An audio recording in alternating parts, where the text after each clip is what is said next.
Welcome to the Hudson Valley Disc Golf Podcast, celebrating almost 7 years of my imposter syndrome. We've got 2 Patreon sponsors this week. Peter Hodge, who went undefeated in New England Team Challenge this year, 10-0. Nice work. He didn't have to go up against Gillis McDougall, though, did he, Corey? Nah, I took that fall for him.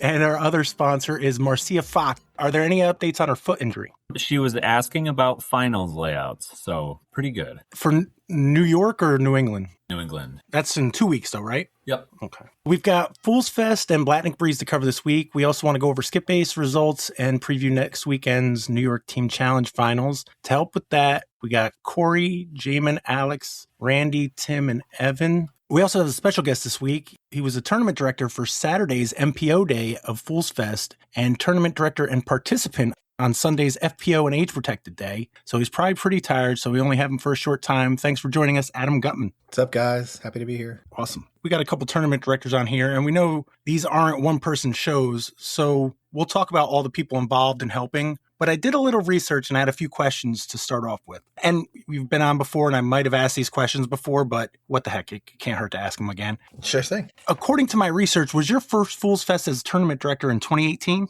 Yes, that is correct. This is my 9th year TDing this tournament, I think, if the math checks out there. And was that the second year it was split into multiple days? Oh, do you know?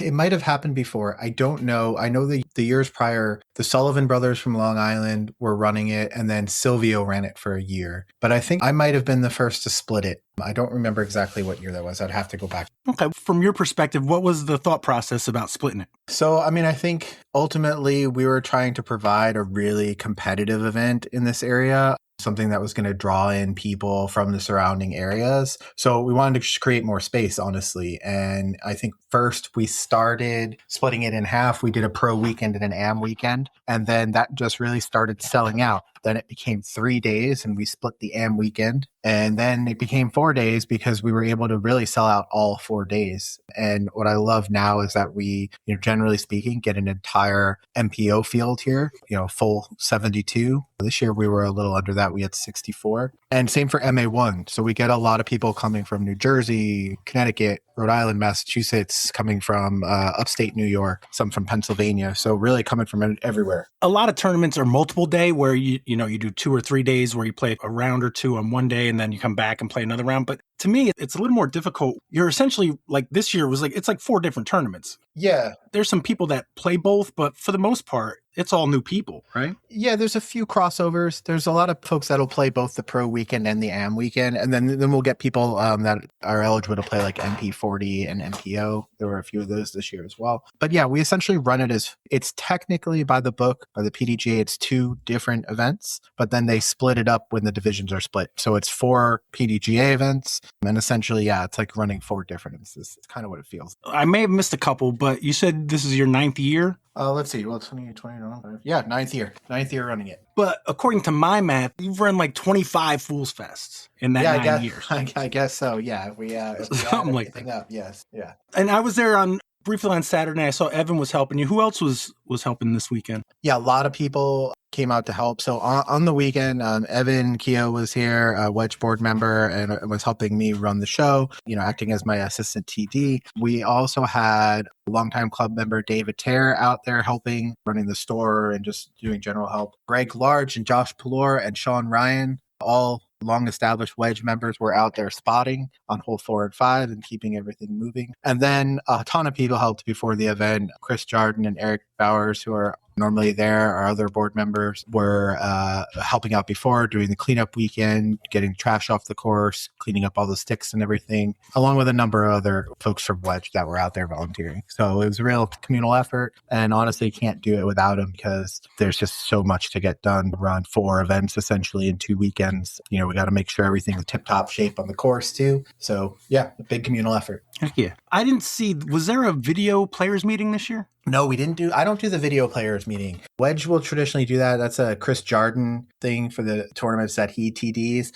I kind of try to keep it simple. I do a pretty comprehensive email I'll answer any questions during check-in, but I've kind of shied away from doing the players meeting because I think it's a little more beneficial for players to come check in and then they can go get ready to play, start prepping whatever their, individual preps are. They can walk out to their holes if they have a long walk. So I try to not do that thing where everyone has to gather and then go back out. I do miss it a little bit though. Not that it's like the best thing of the event, but man, for literally every reason you just said, is it nice to not have a players meeting? Yeah, I think the players like it. I as a player like it. I don't ever go to players meetings. Whenever I play a tournament, I walk out to my hole, say what you want about that. But I just like to kind of get in the zone. But I do miss it. And so what we're going to do next year is we're going to bring back, for those of us who are of age, we're going to bring back the keg so that everyone can gather in one place after. Because a lot of people kind of head to their cars or the parking lot or around. And I do miss everyone getting back together and talking about their round and having the communal aspect of the tournament. So a little beer incentive, I think, will help with that next year. I was going to say, because you used a good word there, there isn't a lot of an incentive. If I go out and I have like 2 horrible rounds and I'm not winning anything, there's nothing really keeping me from, other than,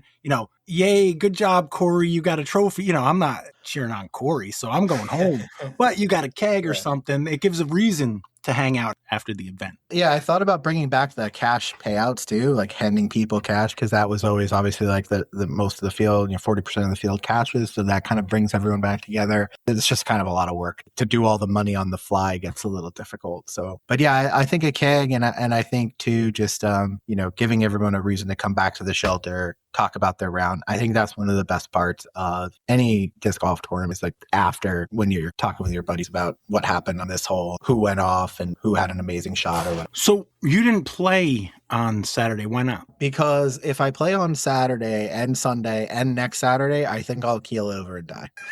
So you are playing next week as well? Yes, I'm going to play MA1. My first year being eligible for age protected 40. I've been saying for a while that when I was eligible, I would switch to MP40. So that was my first MP40 tournament. Was this past weekend. So you did MP40 and next week MA1. Okay, cool. So yeah, the 23rd Annual FDR Fools Fest presented by Innova in Yorktown Heights. Tournament Director Adam Guttmann, Assistant Tournament Director Chris Jardin. Alex, you played. How'd that go? Not too bad. I had a pretty awkward card the first round. I only had Corey Cook, Jeremy Kasprick, and Nate. I actually don't really recognize that name. Nate Stewart. Nate Stewart.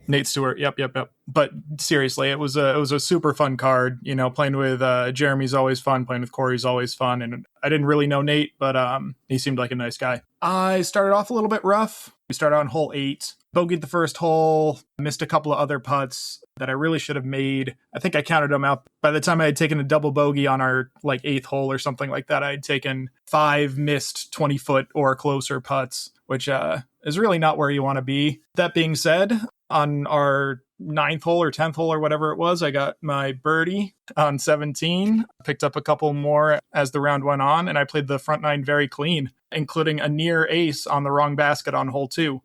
So yeah, it started off a little bit rough, but felt pretty good about things by the time all was said and done. And then second round, I was playing with 3 of the same people. Picked up Jack Fruchter, substituting out for Nate Stewart. It was a super fun card. Had a couple more mistakes on that round, but I did the classic thing and ended up shooting a pretty good round and a pretty bad round, averaging out to just about my rating. So can't complain too much for the first event of the year. And with a field like this, I'm not really expecting to be too high up in the ranks. So I'm playing against myself at an event like this. So yeah, I felt pretty good about things. I always enjoy playing FDR, so that's always a great time. How often do you get out there in the year? I know you've been playing the Fools Fest, right? Is there anything else that you try to make? I do both Fools Fests, and this past year I made it to Ghouls Fest as well, which was nice, but not as much as I'd like. I should probably figure out some time to head down a little bit more often, but pretty much just Fools Fest every year. I mean, it's not like they don't have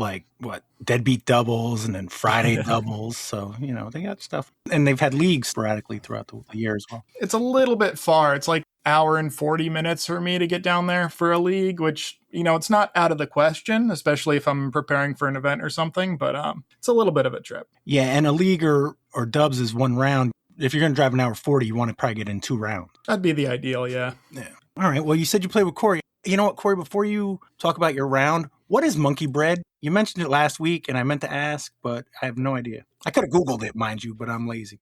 I guess I would say like cinnamon pull-apart bread.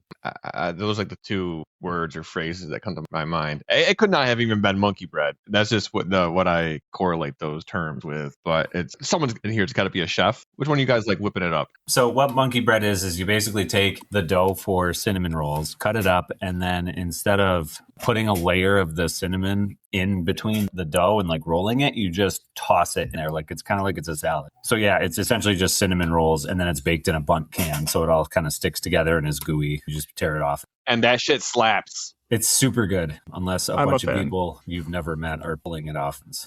Well, yeah, that's interesting. There was a fork there, I think, when we had it to actually use, or you could use your own fork. But yeah, it's not a very COVID safe thing, but I guess neither is a potluck at lunch either. All right. So how was your round, Corey? Yes, I want to go over like who I actually played with since Alex already laid it all out. But we started on hole 8, and not a hole that I think I'm particularly going to get a birdie on. And I kind of went against my first rule of disc golf, and I birdied my first hole. After that, I'm like, oh, this might actually be a pretty good day. And then you get to hole 9, which I'm expecting to birdie both times, and didn't birdie that one. Bogeyed 10 like a bonehead, and then, went par bogey from 11 and 12. So I started off kind of rough. It was cold in the morning. It was kind of windy all day, but it was a pretty rocky round. I hit like one good circle 2 putt on hole 14 to get a birdie, and then on hole 15 I actually jump putted into the wrong basket, not intentionally, but at the very least I didn't have to worry about any kind of rollaways. We were kind of joking throughout the round that each one of us was kind of picking up a double bogey, and I was like doing all my best to not let that happen to me until we get to hole 4, and I do the backhand turnover play, and I nicked a tree so slightly and it shot it straight left to hole 3's tee pad almost. So I obviously struggled to save par or bogey, but I had a pretty good chance to where I was just up past the basket, decided to get down to a knee to try to like level myself out of the basket, and I think I hit ban from like 10 feet to get my double bogey on the card. So round 1 was pretty rough. Only had 3 birdies +2, which put me right on that card with all the other +2s. You're not going to mention hole 6? Oh, yeah, hole 6. Yeah, I bogeyed that one too. I don't understand why that hole gives me so much trouble. I'm so 50-50 on either taking the backhand hyzer or like the forehand hyzer, to where I think for me the forehand hyzer brings those trees in the middle into play more, because I'll like accidentally short my shot, and it was bad. I am looking to birdie hole 9 both times, but I'm definitely not looking to bogey hole 6 ever. So yeah, kind of rough round. Put me at +2. Was great playing with Alex and Jeremy and Nate, and going into round 2, it's always a fun time playing with Jack. So I was disappointed that he was on that card, but happy to play with him. Jack's a really good player, so I'd always kind of room for him to play good. I'm sorry, I had to mention hole 6 because I just want people listening to know that an almost 970 rated player can even mess up hole 6.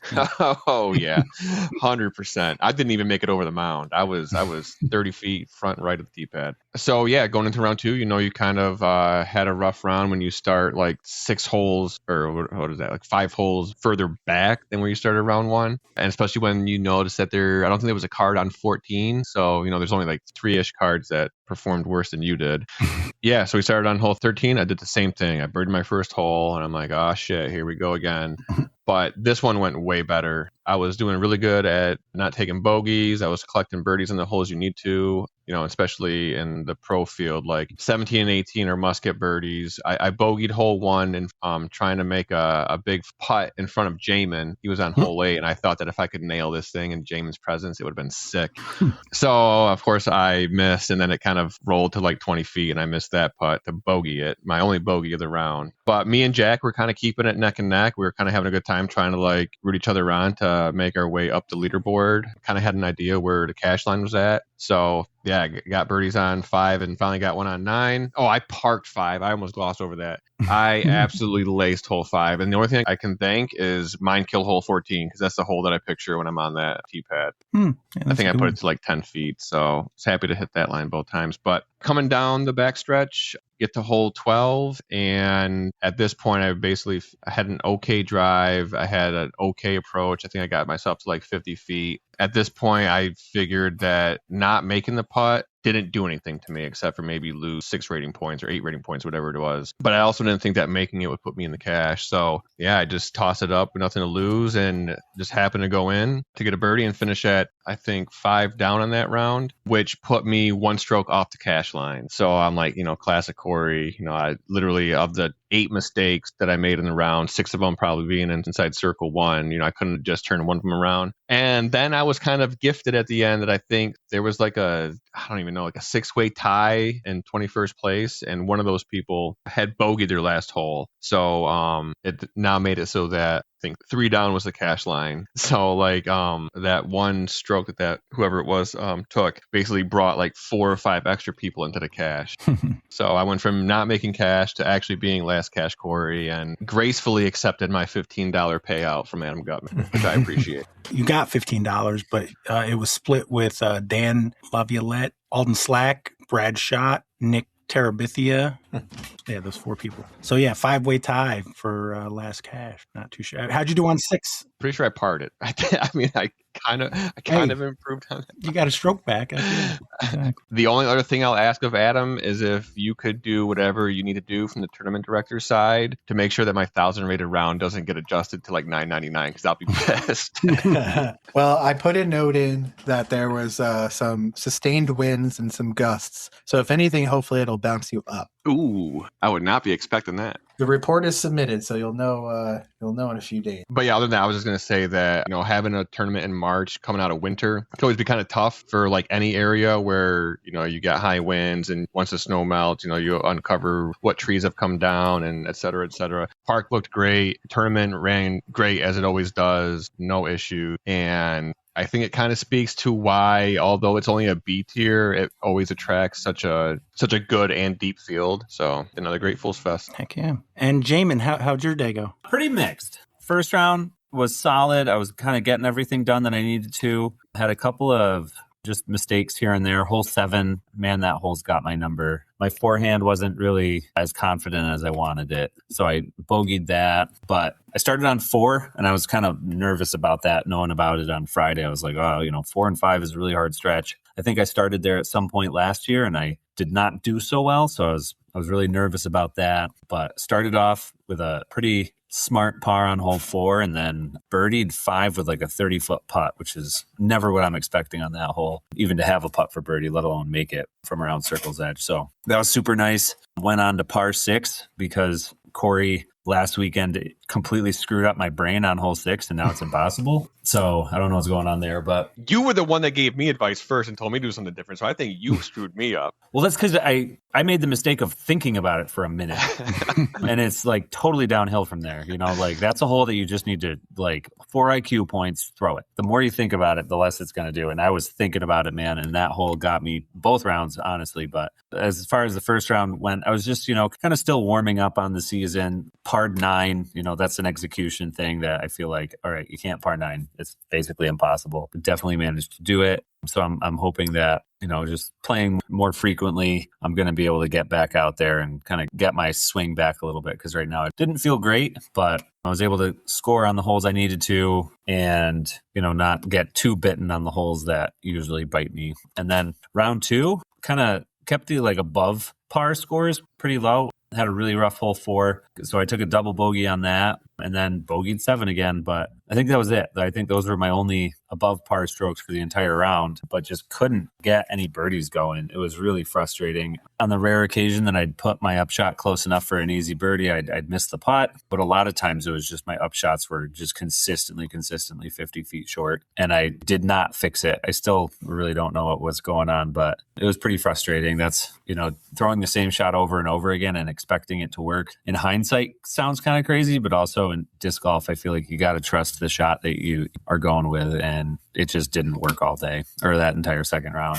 Yeah, so I was only 3 over on 2 holes, but on the other 16, I was only 2 under. So that was kind of the story of it was I was like just completely incapable of scoring that second round. It was very frustrating. I did get to play with Ethan though. That's always fun. A lot of great card mates all day, but I told Ethan, I was like, hey man, like what the hell am I doing with this forehand? How can I get this a little bit better? So it was nice to learn from the 16-year-old. And I think I'm on the road to recovery with my forehand. I spent some time out at CTK yesterday playing and things were starting to feel kind of good. So not the best results on the day, not what I was expecting for myself, but all things considered, I think it's going to lead to better stuff for the rest of the year. Heck yeah. Looks like you and Corey almost had like mirror image rounds. Like you had a 57 in round 1, he had 57 in round 2. Although your 57 was 1,001 rated, Corey, to your 1,000 rate. So round 1 must have been harder. Yeah, we were actually I was kind of wondering how the ratings were going to be round to round, but I would say that they're apparently one point difference. Yeah, like weather-wise, I felt like the 2 rounds were like equal, completely equal. I didn't think there was anything different. It did seem a little bit warmer, but I'm going to be honest, I'm kind of surprised that the ratings were that close between the rounds because although I was playing a little bit better round 2, I thought everyone else was going to be playing at least that much better round 2 and I was going to get screwed. I feel like that's kind of how it goes with tournaments in general, unless like round 2 doesn't have like a big change in weather. You know, people kind of figure out their mistakes or like, not that they learn the course. I'm sure everyone already knows it, but. Yeah, I think one of the things that I was like paying attention to is there was a lot of really strong players out there who were just not having good days. So I think that could have done something to the ratings. All right. Well, top 10, looks like there was a tie in 9th place. Zachary Tassone and Zach Doyle shot -10. Ethan Hatters came in 8th place with a -11. Andrew Fish was tied for 6th with Elijah Garrison at -12. Connor Henderson and Andrew Cochran tied for 4th at -13. David Fleck and Kyle Hirsch tied for 2nd, -15. And your winner with a -16, Zach Sisson. Does anybody know Zach? Yeah, Zach is a Buffalo guy, I want to say, with local Ryan Lawrence, Todd Lawrence's son. All right. So I stopped by during lunch, and did you guys play tags round 2? Ooh. You know, I thought about it, and then forgot. we had started our first hole, and I'm like, I probably should have said something before we actually started throwing. We were joking about it. All of us were kind of joking about it in the parking lot. And I feel like even like, you know, me and Kyle rode together. It's kind of didn't think about it until literally drove away from each other after we get back to the carpool spot. No worries, because you would have lost your tag, Corey. I was going to say, it certainly wasn't because I had the 2 tag. I got a question for Adam. Yeah, sure. Has hole 12 like reaped the results that you guys were looking for with that switch? You know, that's a good question. I actually didn't look at the hole scores. It's also like halfway through the tournament in the large scale. So I was just wondering if you had looked at it yet. Yeah, I'll have to check the averages out. But when we were looking at that hole and making that change, you know, essentially both holes were averaging about the same thing. They were averaging out like 4.25, 4.4. And it just felt like the yellow, or now the yellow hole, the long hole was a absolute must-get birdie for the MPO field. And we were even, you know, seeing a number of eagles on. And so we really wanted to kind of switch things up and make that harder, not only for the Fools Fest, but just in general on the course, to kind of add in a par 5 on the yellow layout. And then when we run 18 long in the white position, we have a par 5. So it was really just looking at the numbers of like over the years. If I'm looking at them right now, I think that pretty much played out. I think there was one double on the day, which probably was OB related, I would think, but a bunch of threes. It was Ethan Hatters. Oh, was it? Yeah, he kicked my ass, so I can call him out on that. Okay, yeah, it looks like Jeremy Kasprick got it in round 1 too. Ooh, yeah, that was a double. That was OB related. Yeah, which, you know, it's interesting that the OB played on that one. I guess off the drive, I would assume. For him, it was a second shot. He was kind of like out of position on the left side and like really tried to like pump one, and just the wind kind of caught it, turned it over, and you would have thought it would have hit the ground way before it hit OB, but it just got pushed over. I think he was OB by about 3 inches. But. Okay. Yeah, I mean, it can happen on that hole. A lot of the time, the wind is blowing towards the OB, and if your disc gets turned over a little bit, sometimes it won't come out. But looking at the hole, I think we kind of accomplished what we wanted to. I'll do the math a little bit later on, but yeah. Nice. That's not even the first time. Wasn't it hole 7? White used to be short and yellow used to be long as a par 4? Before all the trees came down. 8. It was hole 8 and Yes, hole, thank you. hole Yeah. 2 also. Although the distance on hole 2 is not that different. Mm. But the shots are certainly different. So those were reversed. I was going to say 13 too, right? Yes, 13-2. And there's going to be some changes that are coming to the course that will be in place for the next Fools Fest. I don't know if we'll get all of them in, but while I'm yapping about it, we have brand new blue baskets that are going to be replacing all the white baskets on the course. Hell yeah. So all the white baskets are pretty old. We were looking to do it this winter before Fools Fest, but we got 4 feet of snow. So it didn't really happen this winter. I know somebody who is going to be appreciative of that, and you You might see too. that on footage. Yeah.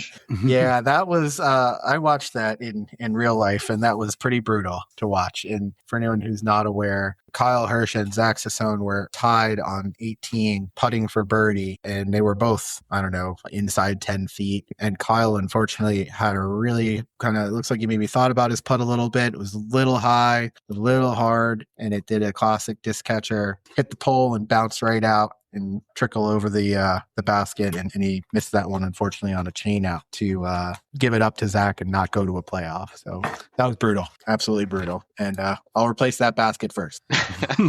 But yeah, so we have new baskets coming in. We're also going to be leaving the yellow baskets because they're actually relatively new, but we're going to paint them white so that we will have a better matched layout to the PDGA standard. So the short layout will be white layout, the long layout will be a blue layout. And then some changes coming to the course as well. So hole 6, we've been trialing in a new position a little further away, kind of shifts it from maybe for the big arms like a putter mid to maybe more of a mid fairway. And it'll be up on a elevated platform and an elevated basket. So that will add some variation in on 6. We're looking at changing a pin placement on 13 as well. So 13, where the white basket is now kind of in the mouth of that gap, it's going to go into that gap another, we'll probably say 75, maybe 100 feet, somewhere in there. I don't know the exact distance, but it's going to go into the gap. So you're going to have to punch in to get there. And we're cutting a forehand line as well over by the yellow basket. So that ought to mix things up. And then looking at adding some tournament positions in as well. So a lot of the big arms are getting 10 really easily. So we're going to move 10 to a longer position up in the pine trees on the left side, kind of between 10 and 18. That'll be in a long position for Fools Fest. And then a 9, we might try to push back a little bit, make it a little bit further, but that one we're not too sure on. The other sort of change that you'll see on the course this summer is that the OB line that runs down 10 kind of goes towards, once it curves around into the little ditch area or lower area where yellow is, it stops. And we're actually going to continue that line all the way around the yellow basket, back up into the sort of elevated area near white, and it's going to run down that rough patch next to the white basket. So that will bring in another bit of dynamics as well for anyone who pulls their shot into that rough area. That will now be potential for OB on the second shot. So that one we'll be putting in this summer. That's a good one. Yeah. And if we can get it done this year, I don't know if it's going to happen. We've talked about a longer position on 12, like a tournament position that's behind now the yellow basket. We would basically extend that sort of peninsula another 125 feet in, and then the basket would probably be another 75 to 100 back. So it would be a very long position and a true 5 to like a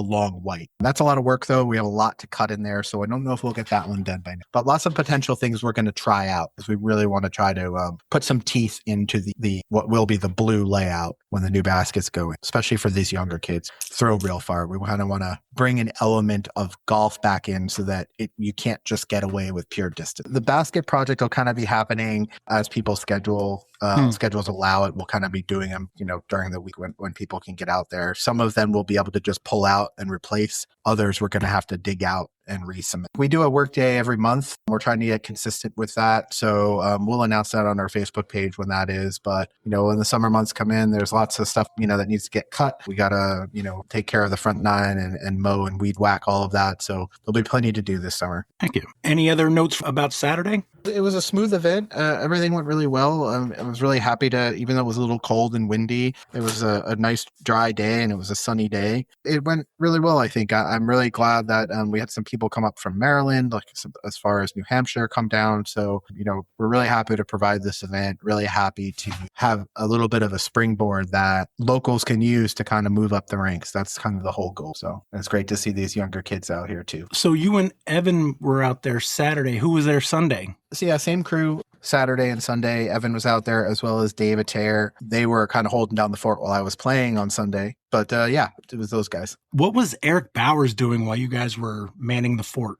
Well, Eric Bowers was taking a well-deserved vacation with his family, as was Chris Jargon. So normally they're out here as well. They do a ton of work for our club, and we're both on a well-deserved vacation. I mean, the last time I saw Chris, he was carrying a bag of trash. So yeah, he's a Yeah, they did a trash run and a stick cleanup and branch cleanup a week before, and the course looked great. I was out there checking everything during the weekend. There was really nothing to do as far as that was concerned. So on Sunday, you said this was your first time playing MP40? Yes, sir. First time. How'd it go? Oh, it was pretty mid, I would say. I had a pretty flat round, which happens when you're TDing because I'm thinking about a million things. I didn't warm up at all. I think I took like 2 putts, and I think I threw 2 discs at hole 9, my starting hole, when I was walking over there before the 2-minute warning. Yeah, really flat round for me. Took a par on 9, which I never love to do. I did get a nice drop-in birdie on 10, and then I basically rode the par train for the rest of the day. I took a couple bogeys in there that were a little sloppy. On 15, I clipped the bush on the left with my forehand, and it kicked me really out of position on the left side, and I just wasn't able to kind of get a good shot to the basket, so I took a bogey there. On hole 4, I take the inside forehand line, and I hit a little bit early and kind of was out of position and took a bogey there. And then on 7, I just had I throw a forehand down that line, made it over, hit a tree. And when I was going to do my upshot, it down to the basket, it was just a little awkward, the trees and the shape of it. And I shorted it. And then I did a classic 3-putt to take a double. So that wasn't great. But I did have a drop-in birdie on 8 to finish my round. So that was nice. And then pretty much the same thing in the second round. It was kind of a similar story, pretty flat. It was a little more dynamic. I took 2 more bogeys and 2 more birdies, but yeah, just not my best work. A +2 and a +1. You know, I'm always aiming to be bogey free, obviously, and would like to be, at least at my skill level, kind of finishing in the 3 to 4 down range. So just wasn't there. But I had fun, had a good card both rounds. Yeah, it was a nice day, and I shot my rating. So, you know, I can't really. I was going to say a little below one round, a little above the second round, averages out right around your rating. For tournament directing and playing, to be honest, that's probably the best you can hope for.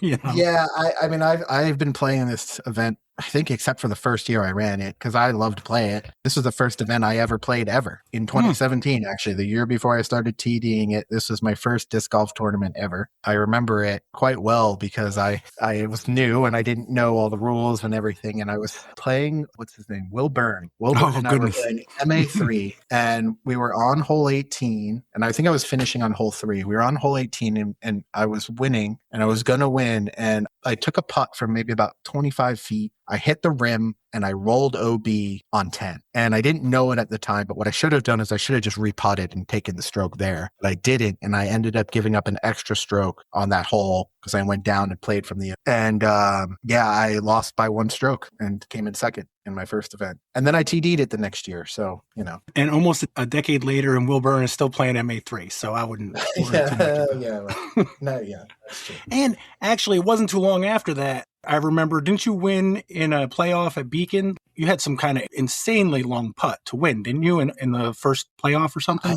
did, yes. Oh, man. I forgot who that was with at Beacon because he moved away. Was that a tall dude Yes. from Colorado? I want to say Greg, but... Derek? Yes, Greg Blake.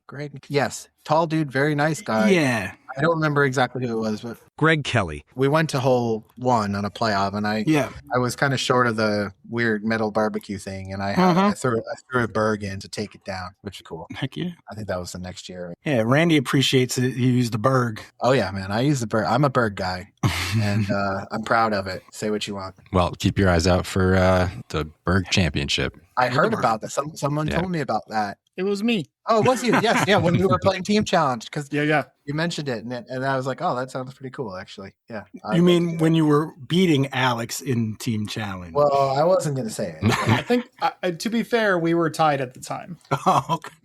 Yeah. or close to it. Yeah, we had a good battle. We had a good battle. It came down to the last couple holes. All right, let me go through the results here. MA60, looks like Jamie Perrone won, beat Tim Mendolia by 3 strokes. Carl Molatoris won the MA50 division by 2 strokes over Paul Seiler. I'd have to check the records, but I think I give that trophy to Carl every year. I want to say at least of the 9 I've TD'd, I've probably given him 7 of those trophies. All right, well, then he's going to be doing MA60 soon. I think he's actually can play MA70. I'm pretty sure. Yeah, he's been around for a long time. He's good. Heck yeah. Jennifer Park won the FA40 division. MA40, Mikey Botlez, Mike Zanchelli, he said he messaged me the night before the tournament, and he said, I'm playing it blind. You got any advice? So I told him, I gave him a list. I said, these holes here, play to yellow, and you'll have an easy par to white. And I said, these other holes here, just throw it down the middle, like hole 2. You just, don't worry about the OB. Just throw it down the middle. He didn't even play round 2. Like me, he's in spring training shape. We can't be all playing 2 rounds like you fools. We're old and, whatever. And he left his gator. I have it. I'm holding it in my hand because I'm going to ship it back to him. And oh my. What kind of gator? I think it's a star gator, and it's got a giant MZ on it. So if you don't want to ship it, there's a pretty good chance there's going to be some other DisCap guys there on Saturday. Oh, okay. Maybe I'll hang on to it, and if no one comes by then, I'll ship it to him. Nice. He did solid in round 1. Michael Smith, though, shot -7 to win MA40. Jeanne Johnson won the FP60 division. Danny Parton won MP60. Dana Litt won the FP50 division. Dan Eigner won MP50, shot a -5, beat Daniel Jenkins by 3 strokes. The division you were in, we didn't even mention, Elijah Garrison shot a -17 to win MP40, beat Justin Chu by 2 strokes and Craig Cutler by 3. And he went bogey free. 10-11, 10-38. And the FPO division looks like Rose Shertek beat Karen Martell by 5 strokes to win FPO. Yep, Rose is a 2-time FPO champion. She came down from New Hampshire, friend of Wedge and some of our club members. So it's great to have her. And Karen, I think, wins the award for furthest coming down from furthest travel coming down from Canada up in Victoriaville. So pretty far drive for her. She's been to the event a number of times, so we're always happy to host her and everyone else. Nice. So what divisions are playing on Saturday? Yeah, so on Saturday, we have our MA1 and FA1 divisions. We have 58 MA1 signed up now, but people have been trickling in. We have 4 FA1s, so if there's any FA1s out there that are listening and want to play, sign up. But yeah, we're going to have those divisions running, playing whites for the MA1s. And then I think I have the FA1s playing yellow. And then on Sunday, we're going to have all the other AM divisions that didn't play. So it's open to all other AM divisions, but it looks like now we have signed up MA2, MA3, MA4, and FA2. Still have some space. And it's Easter Sunday. I know that's a rough one and people have family commitments, but it's just the way the schedule worked out this year. But I think we have a good amount there as well. I think we have 50-something signed up. I've heard some people talk about how, Easter Sunday, it's like when stores are open the day before Thanksgiving. If people don't go, they won't do it. But if you can get people, you know what I mean? It's like there's the schedule, especially now, is so limited. You got to take what you can get. We're already taking up 2 weekends, which is a lot in this area. We have New York Team Challenge Finals, which are next weekend. New England Team Challenge Finals are the following weekend, which a good deal of people that play this event participate in. And then there's other tournaments in the area that we have to be mindful of. So just kind of worked out this way. I think last year we had a conflict with Passover. Next year, the second day of the pro weekend will be on Easter Sunday. So we just kind of live with it. And if you can make it, great. And if not, we totally get it. So, I mean, it's also a flaw in the naming, Fools Fest. You got to have it around April Fools. Yeah, that's true. Just the way it is. We thought about moving it to other times, but honestly, this tournament schedule is so busy and it's so kind of like cemented in this event and this date, in these dates that, I just don't really want to move it. Yeah. No, I mean, like you said, if it keeps filling up or pretty close to filling up, then. Yeah, we have 52 AMs coming on Easter Sunday. So, I'm bummed that some people can't make it, but all those other people will be out there playing. So. No, absolutely. And, still with a week to go, there's still people trying to make excuses, like to make it, So. Oh, yeah. I've been getting 2 or 3, 4 regs every day. So I imagine that's going to continue. Was there anything else that you wanted to talk about or mention? The other thing I'm going to be looking at next year are some of the layouts that specifically some of the older age protected divisions play. I was looking at the scores and some of the folks playing whites. The scores were really high. So I'm probably going to adjust a little bit there just to make it a little more, just make it feel a little better for those folks that are playing in those divisions. I'll probably poll them and ask them. But seeing so many bogeys and high bogeys, it makes me think that that's maybe the wrong layout for them. So going to be looking at making those changes. And I think, we've teased moving to an A tier in the future. I think we're going to keep this one a B tier for now, just because I think it suits what we're able to pull off as a club, both financially and just from the amount of work it takes. And moving to a 3-round A tier is a much bigger commitment for people. They probably have to take Friday off of work, come down Thursday night, it's an extra night in a hotel or their accommodations. So I think this is a perfect event for up and comers to come and go out and play. I mean, we have Wyatt Mahoney, who's out touring now, a lot of big names like Harry Chase and some of the other guys from New England that all have come through this tournament, placed well in this tournament. So I want to just kind of keep doing that. I like it. It's also, I mean, I kind of joked about it, but it is being the first tournament of the year. It's kind of a, now mind you, everybody but me on here plays Team Challenge. So you guys are all, you might as well have been playing the WBC. I'm still in spring training. I need to work up to the big long throws. So listen, I don't want to speak for any other guys on here from Team Challenge, but it was a rough Team Challenge here this year with all that snow. It did not feel like disc golf. It felt like survival golf. So I didn't really feel like I was tuned up because I was throwing at a knee-high snow. And, a lot of standstills, yeah. Got your workouts in. But yeah, no, and I think just lastly, I really appreciate everyone who comes out, travels, comes to the event year over year, new folks that are coming. I kind of look at this as a service, and if you guys want to keep coming, we'll keep doing it. So we're happy to have everyone. Thank all the longtime folks who have been coming even long before I was TDing this event. We got one more year, and then we're going to go big for the 25th anniversary, 2028. So we'll do something special for that one. But thank you all for coming out. We really appreciate it, and we always look forward to having you guys. Awesome. That's how I feel on Mondays. It's like, if you guys keep coming out, I'll keep recording these fucking things. But yeah, right. But no, that's awesome. Thanks for coming on, Adam. Yeah, thanks for having me, and to the rest of the guys on the podcast, thanks for coming out as well, and look forward to seeing you guys out there. Awesome. Thanks a lot, Adam. Yeah, thanks, Adam. Thanks, guys. Hey, man. Bye, Adam. So the other event we had this past weekend was the DisCap presents the Blatnick Breeze 9, also driven by Innova. Tim, you didn't play? No, I could have signed up, but the wife and I had plans that night, and it worked out that I probably had to be done by 4:00, and I don't know if I could have made it.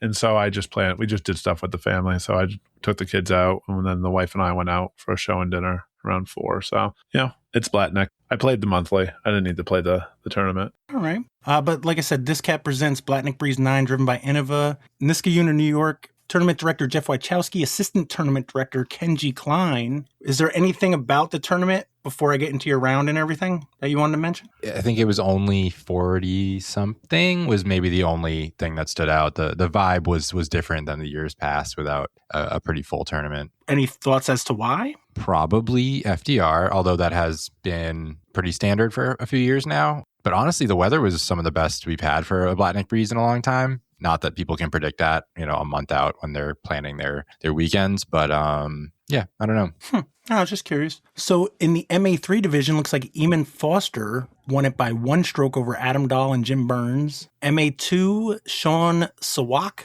won it by 1 stroke over Jonathan Klingler. That was his first tournament ever. Sean? Yeah, I was talking with Jonathan Klingler and Brian Monahan, and apparently it was the first tournament he's ever played. Well, it makes sense. He's got a PDGA number, 324760. They're starting to look like phone numbers now. But he has no ratings, so probably nothing to base it off of. So that makes sense. Peter Cornish won the MA60 division, shot an even par to win there. Jamie Borge won MA50 by 3 strokes over Daryl Minton. Jennifer Park won FA40. Terry Hudson won the MA40 by 2 strokes over Aaron Holtby. Joe Karen came in 3rd. Tim did not show up. MA1 division looks like Nicholas Cardone won by 2 strokes over Justin Hickok and 3 strokes over Ben Ayers. Danny Parton won the MP60 division. And MPO, Randy, how'd that go? It went well. There was only 5 guys in the division, which is a little lame when there's just one poor MPO guy not playing with the rest. But it was good cards both rounds. Played with a new guy from, well, he's not new to disc golf, but new to the area from Quebec. He drove all the way down, Martin Bernard, and he was a cool guy. He came down with Joey Deondarza, who's from northern New York, So they play together a lot, it turns out. Yeah, vibe was really good. And the first round, the weather was pretty dang good. Couldn't complain. It warmed up quick, and the wind was like predictable wind,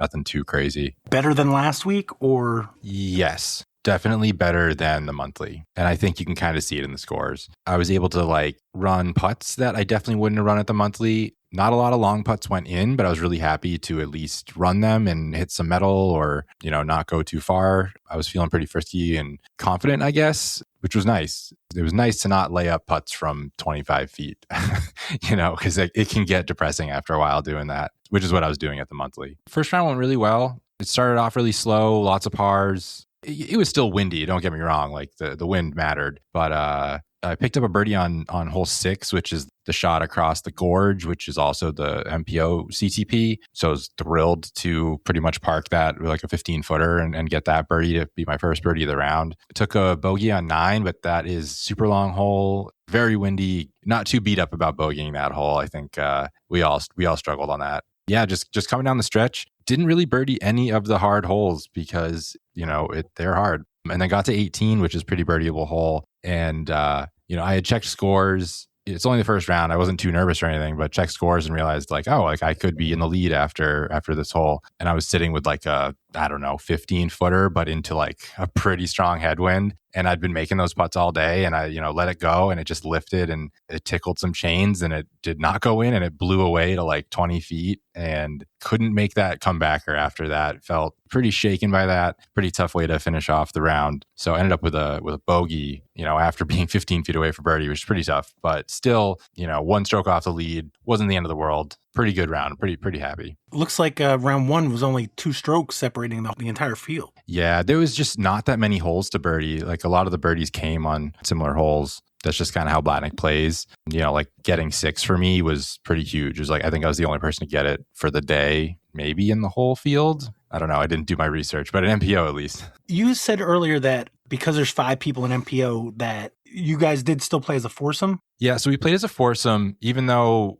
because there was only 40-something people, we probably could have managed just having a card of 5. I can't be too critical of this. It's like, it's a C tier. There was a weird number of people in each division. But the other MPO player in both rounds was pretty far away on the course. It wasn't like they were on the next hole. I think both times they started maybe like 4 or 5 holes away, which I don't know. It's a little weird with a course that weather affects things so much and like gusts come through. I think it does kind of impact how your round goes depending on what part of the course you're on. So a little weird, but at the end of the day, not much you can do about it. Who was the odd man out in round 1? Round 1 was Chris Dahl, which I was bummed about. I love playing with him. But yeah, he had the hot round, and he plays there all the time. He works next door. I think he said he has played every single Blatnick Breeze at this point, which I think I have played all but one. So, me and him both, we like the event, but I wasn't surprised to see him do well either.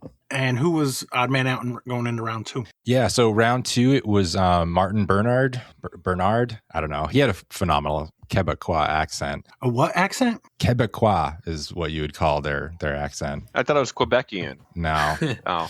But yeah, so he was off of our card. He shot even first round. It's not like he did bad. But yeah, so like second round, I think he started on hole like maybe like 15 or 14 or something like that. But we were on hole 1. Yeah, I mean, round 2 is kind of the same vibe. It got a lot windier, even though I think the scores are kind of similar. I think I got the same number of birdies, but it was just the bogeys that came in. And they were, I think 2 of them were purely on really strong headwind putts that like hit either the top of the cage or like all the chains, and they just like didn't go in. Those were pretty defeating because I made a lot of putts this weekend. I was very happy with my putting. And like overall, I'm really happy for like my first event of the year, shooting like above my rating both rounds. But man, it feels bad when those putts don't go in, when you think they're going to go in. Yeah, coming down the stretch, I was tied for first, I think, after I took a birdie on 15. And then 16 is probably the easiest hole to bogey on the course. And knowing that I was basically tied for first, my tee shot was just a little bit tucked into the rough. Tried to go as much distance as I could from there just to keep myself competitive. And of course, it blew out of bounds. I was able to recover and from out of bounds, throw it to the basket and, take my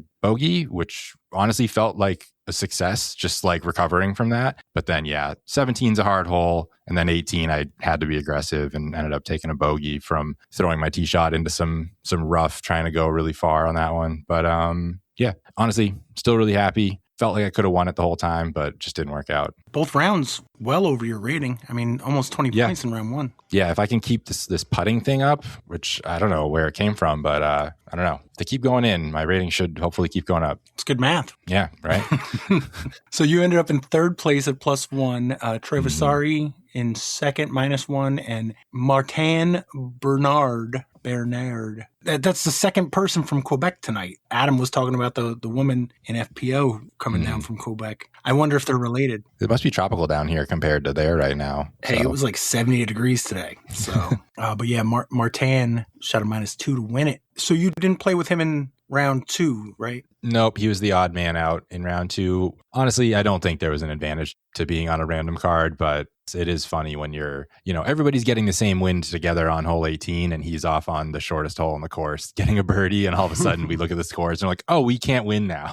Like a little weird that way. Do you know, had he played that course or any idea why he came down? I think he just came down because Joey came down. Not that they carpooled, which I thought was silly, but yeah, I think he was a later sign up. I don't remember seeing his name until I checked like the week of or something like that. But he was a cool guy. So hope he comes down for more stuff. Heck yeah. So that was the Blatnick Breeze. DisCap presents the Blatnick Breeze 9 driven by Innova. All right. Alex, I didn't get to ask you this last week because I was sick and we didn't have the time, but you went to a town hall meeting. How did that go? Was there anything relevant that you wanted to mention? Oh, nothing too crazy. The town is putting together their comprehensive plan that they do once every 5-10 years, whatever it is. So basically, they're looking at trying to get the public's opinion on, what are like goals that the town should be working towards. And specifically, this meeting was in relation to recreation. So like they were trying to figure out if the baseball fields needed more parking, or if they needed to,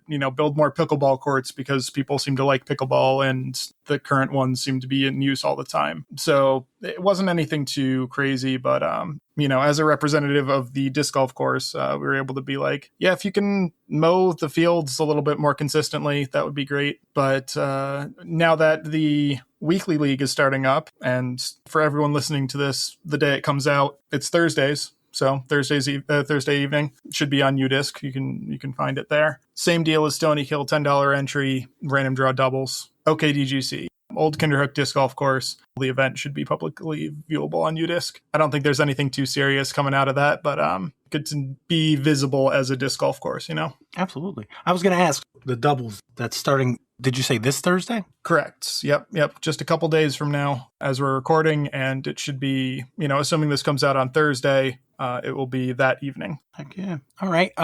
Corey, J-Dubz week 1. How'd that go? So we had week 1. We played J West. Didn't I hear like 20 people? Yeah, 20 people. Pretty good start. I think it was a little chilly that day, but I know you like how I say it's chilly. You didn't out. Cancel? Didn't cancel, no. Yeah, Park played well. Randy, were you there? No, I think my wife was, though. Oh, yeah, we did have a Bemis. Okay, I had a second pass event, obviously. Yeah, we had 20 people. We had a couple CTPs. Justin Muccelli hit the CTP on hole 1. Ryan Kane took the free CTP on hole 2. As far as the leaderboard goes, actually, it was kind of funny. Myself and Tim Goyette were partnered up, and we tied on the leaderboard with Brendan Sisk and Harry Lehman. And then there was a first place tie, Mike Tehan and Dennis Daly against Peter Fitzsisti and Brian Bickersmith. So I sent them out to hole 1 to do a up to 2 hole playoff. So we didn't have any daylight concerns. They would have did the CTP after that. After they had already played hole 1, I think is when Harry and Brendan realized that one of their scores got input incorrectly. So they would have also been at 8 down and part of that playoff. So since the playoff already started, I told them that, well, I'm not gonna have them redo the playoff. So I'll give you money as if you had the third place tie, but I will give you the points as if you had, basically came in tied for second. So a little hiccup week 1, but overall it went pretty smooth. Corey, didn't want to talk about how we blew our chance to win? Oh, I kind of forgot about that. Yeah, me and Tim, we finished on hole 7. I think we needed a birdie to basically win outright. but a par would have put us in that playoff. And Tim he was throwing first all round. He pured the backhand line. He pured it so well that it went OB in the road. And my forehand was garbage. I hit one of the trees, and we had progressed maybe a third of the way up the fairway. And we decided that we'll take mine because there's still a chance that we could throw it in for 2 as opposed to taking his tap in for 3. So I think we both gave it actually pretty good runs. And both of our discs kind of ended up like in the 20-foot range. And whatever one we took, me and Tim both missed a putt. So we ended up taking our 1 bogey of the round. Where we had a 1.5 tap in from out of bounds right over the basket to push the playoff. So that was a bonehead move. What'd you throw OB, big guy? I don't know. It was a great shot, and it probably missed the I threw the dual Fox. Oh, okay. It's that turnover I've been working on. It was pretty perfect. Nice. Yeah, just maybe 6 inches too high. But yeah, it was a fun round with Corey. Tim was slaying. I mean, I don't remember what I was doing, but I'm pretty sure I remember Tim was throwing really well. Oh, thanks, Corey. You were good. Remember, I was building you up the whole time. That's really what it was. That sounds like you're telling me I have a great personality. No, you had a good. Your putt was working. I was getting us off the tee. You were putting pretty well. He said you got a face for radio. Yeah, exactly. All right. And Evan, you had prospect dubs today. Was this the first week? Yeah, this was the first week the gates were open today. Really good turnout. I actually heard about Kyle's putt at FDR because I was on card with Adam Nelson and he witnessed it. But I got to play with Earl and it was gorgeous out. Very fun. Earl and I shot 8 down, which tied us with Dennis and Terry Hudson. But we got to watch Adam Nelson and Peter Fitzsisti shoot 14 down, which I'm pretty sure put them into a tie with Jay Gorsuch and Patrick Jeffries. So they were going to do a playoff as I was leaving. And looking at the leaderboard, I think that Jay and Patrick took it down, is what it appears to be. Dan Doyle posted that the Fence Road Farm Brewery Winter Putting League has concluded. Congratulations to Scott Spellman for capturing the title in a very close battle with Steve Brinster and Eli Morgan. Those 3 were separated by 6 total putts, which is very tight given that each threw 504 putts over the best 7 weeks of scoring. Scott made 62.9% of his putts compared to Steve, who had 62.4%, and Eli 61.7%. 46 different players attended one of our 10 weeks. We're taking a 1-week break and then we'll start a 10-week spring approach and putt league, format to be determined on Wednesday, April 8th. Details coming soon. Deadbeat doubles last week had 4 players on yellows. Gregory Large and Jack Bradley shot -6. So did John O'Brien and Ray Albino. And Disc Beat Club had a 4-way tie in second place between Earl Steenberg, Lenny Rabune, Mark Stryker, and Robert Pupke. But Dan Pupke took it down by a stroke. That puts a 3-way tie for 5th overall between Earl, Lenny, and Rob. Jim Robertson is in 4th with 9.5 points. Jim Burns in 3rd with 13.5. Dan Pupke in 2nd with 14.5. And Mark Stryker currently in the lead with 20.5 points. Couple other things. There was a SkipAce event. This is our 3rd SkipAce event. The DGPT Queen City Classic. Looks like we had at least 34. All right. I saw my number at the top. So I'm like, well, we had at least 34. And yes, I was number 34. Alex, you got me by 1, 33rd place. Was not a great round for me.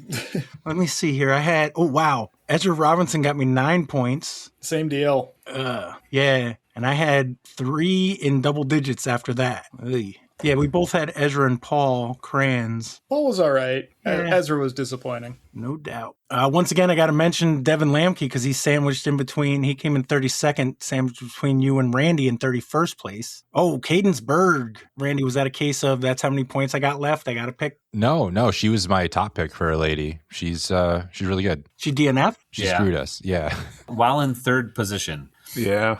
She had bad back problems. I was well over 1,000 points before that. I was doing okay. I elected to not have it auto replace somebody. We're 3 events in, so it's probably too late to change it. But my thinking was, especially after the first couple weeks where this is the first one where there's some separation. I ended up with 671 points in last place, and first place was over 1,200 points. So this was the biggest point differential. But I think that's what's going to make the difference. Now, obviously, a DNF during the tournament sucks. So that's going to happen. But that means the last minute, you want to make sure that you've got your picks in, that all the people are playing come Friday or whenever round 1 is. But yeah, in this case, it kind of screwed you. Didn't just screw him. I know that. Yep. Well, 30th place, we got Con, and then 29th, Corey Cook, Cadensburg. I was feeling really good. Same thing with Randy. I was well over 1,000 points. Cadence was crushing it. And then I think I listened to her. She gave like a press conference. I don't know if that was after round 2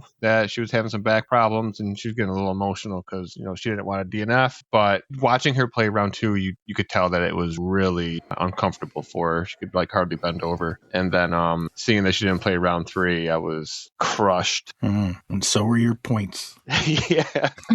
Looks like Blue Jays Disc Golf Stores in 28th. And continuing the alternating theme, we got Jason Lasasso in 27th. I guess Paul Kranz and Ellie Ezra Midling. Nailed it. Oh, yeah. Got him this week. Then Evan, 26th place. So, yeah, you talk about the last minute in the group chat. Whoever, shouted out, hey, picks are about to close. I had Miles Sayer, I think, and I guess it looked like he wasn't actually playing beforehand. So I think Luke Humphreys was my last minute sub, and that didn't do anything for me. Well, it got you 4 more points than you would have had. Fair enough. Highland Mike Warner in 25th. Paul Macbeth, did he not finish? Or did he not even start? Yeah, I don't think he played. I don't think he made the he's trip. still injured. All right, so somebody probably did those picks a week ahead of time. Nick Warren, Biggs, came in 24th. We got Schwartz in 23rd. Maximilian Pegasus in 22nd. Tucker Rules 21st. Lemonhead Pat Jeffries in 20th. Sparky Spalding 19th. Billy Buckner in 18th. Stubbs in 17th. Ivan Marmota in 15th, tied with Kenji Klein. Looks like Ivan only had Gavin Phillips kind of screwed him. Joe C in 14th. Jaimen Hume, 13th place. I mean, yeah, it's not first, but you still, with a 0, you got 13th place. Not too shabby. Yeah, pretty annoying though.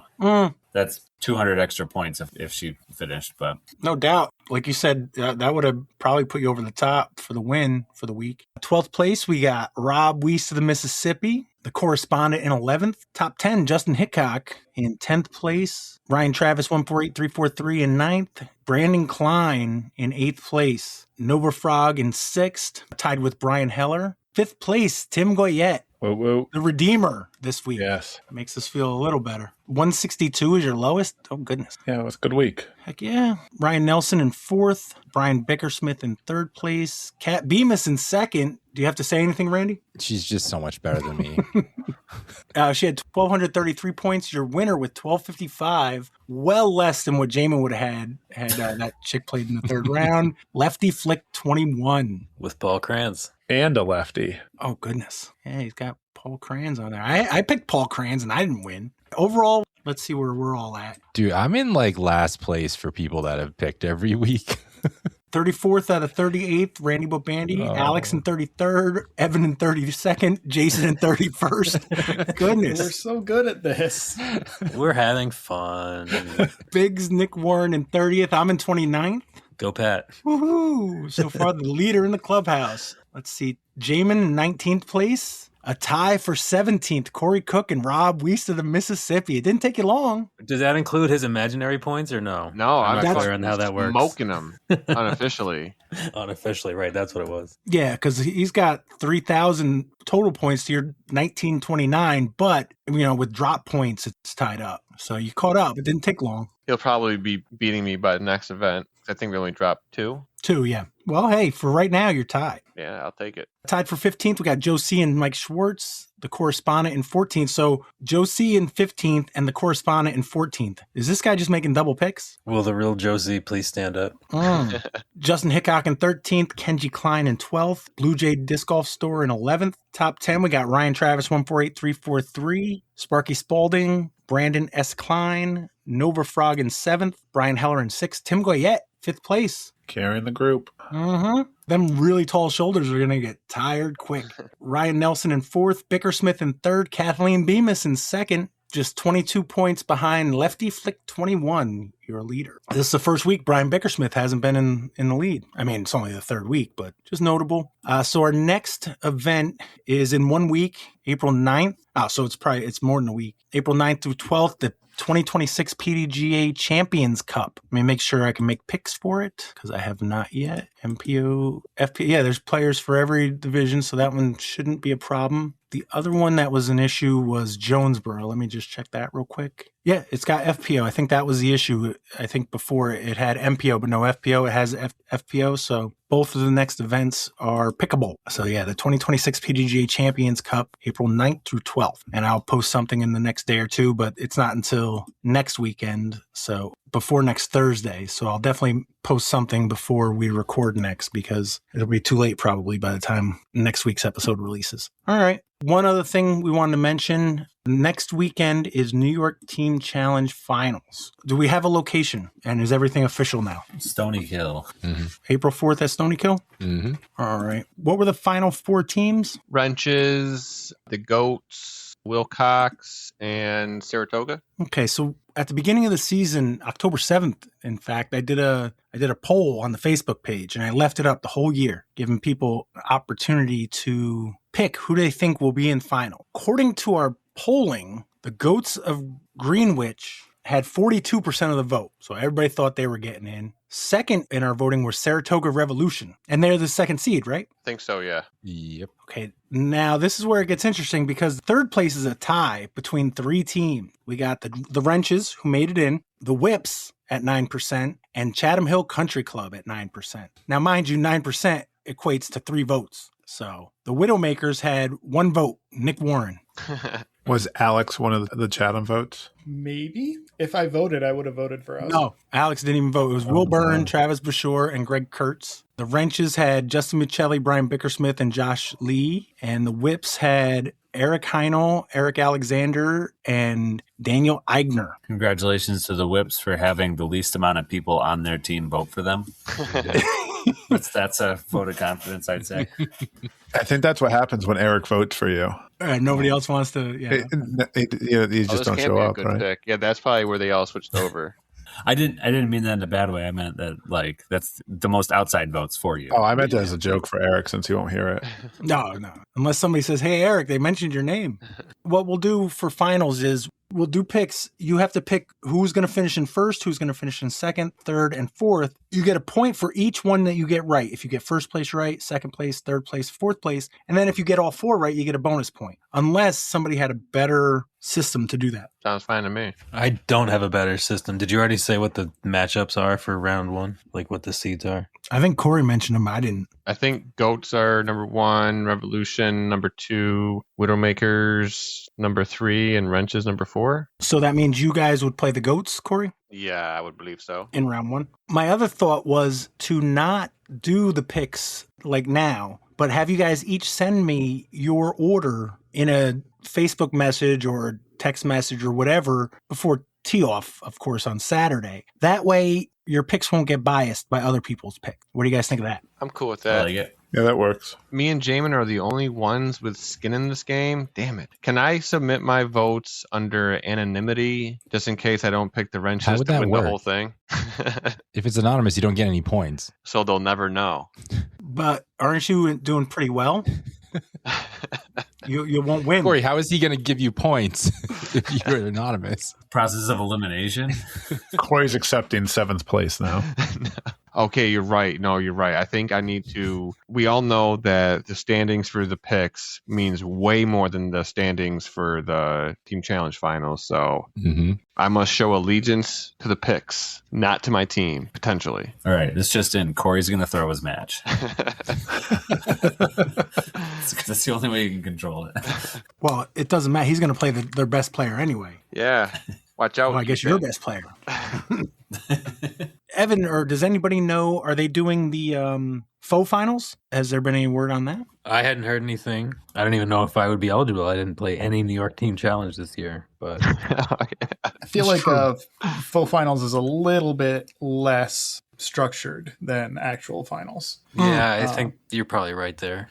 There definitely have been rumblings. At the very least, there's been budget discussions for, allotment of, some amount of cash for beer and that sort of thing. So I believe it is happening. I could not tell you anything else about it, though. There will not be any seltzer now that Evan is not going.